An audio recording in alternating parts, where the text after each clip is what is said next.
प्यारे बच्चों, MK class महुआ में बहुत बहुत स्वागत है। आप कैसे हैं? मुझे उम्मीद है कि आप बहुत अच्छे होंगे, क्योंकि आपका अपना चैनल एमके क्लास महुआ से जो पढ़ रहे हैं और आपका जो है दिन बर दिन बीत रहा है।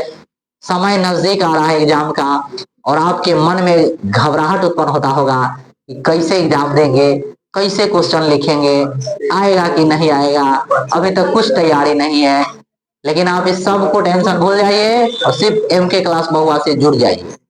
काहे कि आपका अपना चैनल है और आपके लिए ही हम लेके आए हैं क्वेश्चन सीरीज। जो मैथ का सीरीज चल रहा है, साइंस का सीरीज चल रहा है, और वो भी ऐसे ऐसे क्वेश्चन चला रहे हैं जो आपके एग्जाम में एकदम छप जाएगा। बस इस चैनल के साथ बने रहे और अंतिम तक हम आपके साथ रहेंगे। चलिए, आज का सीरीज अब साइंस का सीरीज चला रहे हैं। इसमें 6 सीरीज आपको खत्म हो गया। 10-10 क्वेश्चन के सीरीज हम चलाए थे। सीरीज 6 में आपको 14 क्वेश्चन दिया गया था, और आज के सीरीज 7 हम लेके हम आए। आप क्वेश्चन देखिएगा, एकदम लाजवाब क्वेश्चन है, शानदार क्वेश्चन है। पूरा मेरा टीम जो है एनालिसिस करके, रिसर्च करके और क्वेश्चन को छांट के लाए है आपके लिए। साइंस के फिजिक्स और बायोलॉजी का भी सीरीज चल रहा है। 5-5 क्वेश्चन दोनों में से दे रहे हैं, और यही सीरीज लगातार आपको चलते रहेगा। और आपको जल्द ही साइंस का सीरीज आपको खत्म कर दिया जाएगा। उसके बाद हम ऑब्जेक्टिव प्रैक्टिस सेट के लिए लाएंगे, क्योंकि आपके चलिए आज देखिए, crash course science class 10th exams 2026, यानी वैसे विद्यार्थी जो 2026 के एग्जाम की तैयारी करना चाह रहे हैं तो आप एमके क्लास महुआ से जुड़ जाए। और इसमें धुआंधार सेशन चल रहा है। आज आपको सीरीज 7 चला रहे हैं। कौन सा सीरीज है? 7 सीरीज।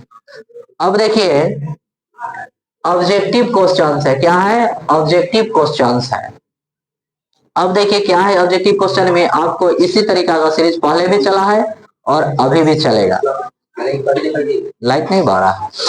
विद्युत आवेश का एसआई मात्रक क्या है? क्वेश्चन क्या कह रहा है? विद्युत आवेश का एसआई मात्रक क्या है?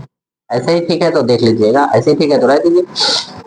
अगर क्वेश्चन क्या कह रहा है कि विद्युत आवेश का एसआई मात्रक क्या है? विद्युत आवेश जानते हैं, विद्युत आवेश का एसआई मात्रक क्या होता है? कूलॉम होता है। क्या होता है? कूलॉम होता है, जिसे सी से सूचित किया जाता है। एकदम क्वेश्चन के साथ बने रहे, चैनल के साथ बने रहे। आपको बेहतरीन सीरीज हम लेके आए हैं। पहला क्वेश्चन देख लीजिए, क्या कहता है? विद्युत आवेश का एसआई मात्रक क्या है? तो क्या है से आप जानते हैं, आंसर है कूलॉम, यानी सी से सूचित किया जाता है। पूछ देगा कोई आपसे कि विद्युत आवेश का एसआई मात्रक क्या होता है, तो कूलॉम होता है। कूलॉम को सी से सूचित किया जाता है। एकदम बेहतरीन सीरीज चला रहे हैं। एकदम विश्वास रखिए, धैर्य बना के रखिए, एकदम क्वेश्चन छपेगा आपके एग्जाम में। क्वेश्चन नंबर 2 क्या कह रहा है? देखिए, बहुत बेहतरीन सीरीज है। बैटरी से किस प्रकार की धारा प्राप्त होती है? बैटरी जानते हैं, एसी डीसी करंट जानते हैं, तो वही जो होता है, बैटरी से किस प्रकार की धारा प्राप्त होती है? तो जानते हैं बैटरी कौन से धारा देता है? दिष्ट धारा देता है, जिसको एसी कहते हैं। क्या कहते हैं? दिष्ट धारा को क्या कहते हैं? एसी कहते हैं। अब आगे जानिए, क्वेश्चन नंबर 3 क्या कह रहा है? कोई क्वेश्चन कोई से कोई कम नहीं है, इसलिए आप बेहतरीन तरीका से शांतिपूर्वक आप पढ़े, देखे, समझे। डेली वाइज जो भी वीडियो दिया जा रहा है, जो भी सीरीज चलाया जा रहा है, एकदम बारीकी से समझे, देखे।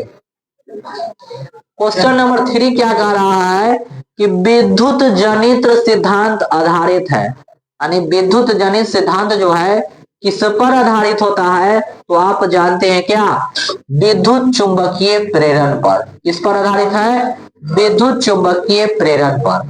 कहने का मतलब है, आपसे क्वेश्चन पूछेगा कि विद्युत जनित सिद्धांत आधारित है, यानी विद्युत जनित सिद्धांत आधारित है, तो आप आंसर बोलिएगा विद्युत चुंबकीय प्रेरण पर। किस पर आधारित है? विद्युत चुंबकीय प्रेरण पर आधारित है।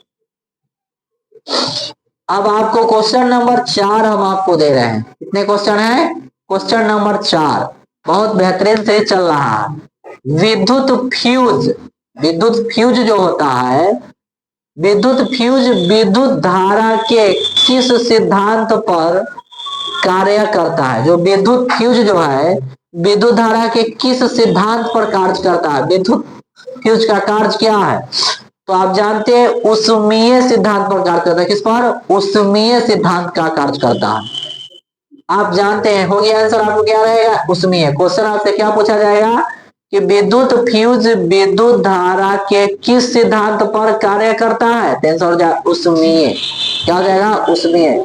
4 ऑप्शन रहेगा आपको, उसमें से ऊष्मीय जो होगा उसको छांट लेना है। ये हम एक एक ऑप्शन क्यों कर दिए हैं? क्योंकि आप अभी कुछ भी नहीं समझे, हम आप लोग पढ़े हुए हैं, एकदम जीरो से आपको हम पढ़ा रहे हैं। जब इस सब हम साइंस का सीरीज खत्म कर देंगे तो प्रैक्टिस सीरीज चालू करेंगे। इस सीरीज क्या है? आपको सीखने के लिए, याद करने के लिए, पढ़ने के लिए हम पढ़ा रहे हैं आपको। और जब ये सब कुछ याद हो जाएगा तो टेस्ट जरा कहता है प्रैक्टिस सेट, उसमें आपको क्वेश्चन हम लाएंगे ऑप्शन के साथ। 4 ऑप्शन देंगे और उसमें से आपको क्वेश्चन पढ़िएगा, अपने टिक लगा दिए, क्योंकि आपको पहले से पढ़ाए रहे। इसलिए हम थोड़ा सा बेहतरीन तरीका से आप लोग के लिए सोचे हैं। अब आपको हमारे लिए सोचना है कि जितना दोस्त महिमों सबको लाइक, सब्सक्राइब और शेयर करवाइए। आपका सेंटम एग्जाम आने वाला है, किसी दोस्त का क्लास छूट ना जाए, क्वेश्चन उससे कम ना बने, इसलिए इस क्लास को, सेशन को शेयर कर दे, क्योंकि धुआंधार सेशन चल रहा है। 5 नंबर क्वेश्चन क्या कह रहा है? विभवांतर मापने वाले उपकरण को कहा जाता है। मतलब विभवांतर जो मापते हैं, क्या चीज से मापते हैं? तो आंसर है वोल्ट मीटर को, यानी भी से सूचित किया जाता है। पूछेगा या आपको क्वेश्चन, आपको जो विभवांतर मापने वाले उपकरण को कहा जाता है, विभवांतर कैसे मापते हैं? तो वोल्ट मीटर से मापते हैं। किससे मापते हैं? Volt meter. या क्वेश्चन ये भी रहेगा, विभव या विभवांतर का ऐसा मात्रक क्या है? तो वोल्ट। क्या है? वोल्ट। विभव कैसा मात्रक? तो वोल्ट होता है। विभवांतर कैसा मात्रक क्या होता है? वोल्ट होता है। इस तरीके का क्वेश्चन आपसे पूछेगा। एकदम बेहतरीन से बने रहे, लागे रहे। नेक्स्ट क्वेश्चन आपको 6 नंबर लेके हम आए। ये अभी बायोलॉजी के टॉप क्लास के क्वेश्चन सब है। अब देखिए, निम्न में से कौन जंतु हार्मोन है? आपको कल पादप हार्मोन में बताए थे ना क्वेश्चन, अब उसी प्रकार आपको क्वेश्चन ऑप्शन में पूछेगा निम्न में से कौन जंतु हार्मोन है। अब जंतु हार्मोन कौन है? आप जानते हैं ऑक्सिन। क्या है? पादप हार्मोन है। अगर ऐसा क्वेश्चन में इसलिए ऑप्शन हम दे दिए हैं कि क्वेश्चन आपको direct answer, question answer direct नहीं पूछ रहा है। इनमें से कौन जंतु होता है? जंतु हार्मोन तो बहुत होता है, पादप हार्मोन तो बहुत होता है, तो कोई एक ही ऑप्शन में रहे, इसलिए वैसे क्वेश्चन को हम ऑप्शन डाल दिए तो आपको हो सके वही उठा के चिपका दे को परीक्षा में। तो इनमें से कौन जंतु हार्मोन है? तो ऑक्सिन क्या है? ये पादप हार्मोन है। साइटोकाइनिन क्या है? पादप हार्मोन है। लेकिन थायरॉक्सिन क्या है? जंतु हार्मोन है। इसलिए आपको आंसर क्या हो जाएगा? C for Chennai is the right answer. जंतु हार्मोन पूछा है, आपको थायरॉक्सिन जंतु हार्मोन। नेक्स्ट क्वेश्चन आपके पास बहुत बेहतरीन हम लेके आ रहे हैं, अभी नहीं समझेगा जीवन भर पछताइएगा, क्योंकि आपके पास टाइम नहीं है और इधर उधर करने के लिए पूरे टाइम बचा हुआ रहेगा। पढ़ने खानी एकदम शांति बना के आप लोग पढ़िएगा जहां भी पढ़ रहे होंगे। इसलिए आपसे गुजारिश है, विनती है कि सभी बच्चे ध्यान से सुने, समझे, पढ़े। 7 नंबर क्वेश्चन बहुत बेहतरीन है।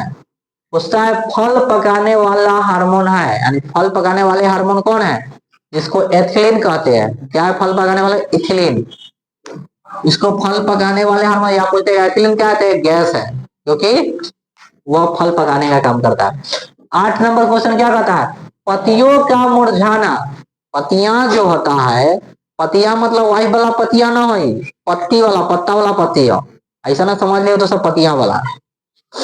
तो पतियों का मुरझाना किस पादप हार्मोन के कारण होता है? पतिया जो तुरंत मुरझा जाता है, किसके कारण? एब्सिसिक एसिड के कारण। किसके कारण? एब्सिसिक एसिड के कारण पतिया मुरझा जाता है। अब आगे देखिए, 9 नंबर क्वेश्चन है, मस्तिष्क उत्तरदायी है। मस्तिष्क मेरा जो है, जो दिमागवा जो है, कथी कथी करने के लिए उत्तरदायी होता है? आप सब समझते हैं। इसलिए आप पढ़ाई के समय है एकदम माइंड शांत कर लीजिए, मस्तिष्क को कहिए कि बेसी नहीं सोचे, क्योंकि जितना सोच रहा है उतना सोचेगा तो फिर दिक्कत हो जाएगा। मस्तिष्क उत्तरदायी। अब आंसर में देखो क्या कहता है, सोचने के लिए दिमाग के काम क्या? सोचना है। अब ऐसा ना सोचने का कि पढ़ियो ना, खाली सोचो कि हे भगवान, हे सरस्वती मैया, हमारा बिहार टॉप आ जाए, हे सरस्वती मैया, हमारा फर्स्ट डे आ जाए, पढ़ियो ना। सरस्वती माँ कहती है कि नहीं, आप मेहनत कीजिए, मेहनत के साथ फल मिलेगा, इसलिए मेहनत कीजिए। तो मस्तिष्क उतर रहा है तो सोचने के लिए बात सही है, हृदय स्पंदन के लिए वो भी बात सही है, शरीर का संतुलन बनाने के लिए वो भी बात सही है। तो ऑप्शन डी कहता है सभी। तो आप तो आंसर समझ गए होंगे, जब एहो आंसर होगा, एहो आंसर होगा, एहो यानी सब आंसर होगा, तो ऑप्शन डी आपको सभी के लिए दिया हुआ, यानी D for Denmark is the right answer. इस चैनल के लाइक सब्सक्राइब शेयर करें अपने दोस्तों के साथ। क्लास नंबर 10 आपको क्या क्वेश्चन कर रहा है, मनुष्य का मस्तिष्क कितने भागों में बांटा गया है? मनुष्य का मस्तिष्क जो होता है कितने भागों में बांटा गया है? तो आंसर क्या है आपको, 3 भागों में बांटा गया। कई भागों में? 3 भागों में बांटा गया है। अब हमें उम्मीद है कि आपका जो सेशन एकदम बेहतरीन चल रहा है, आपको समझ में आता होगा और आप ढंग से पढ़ते होंगे। बहुत बहुत धन्यवाद।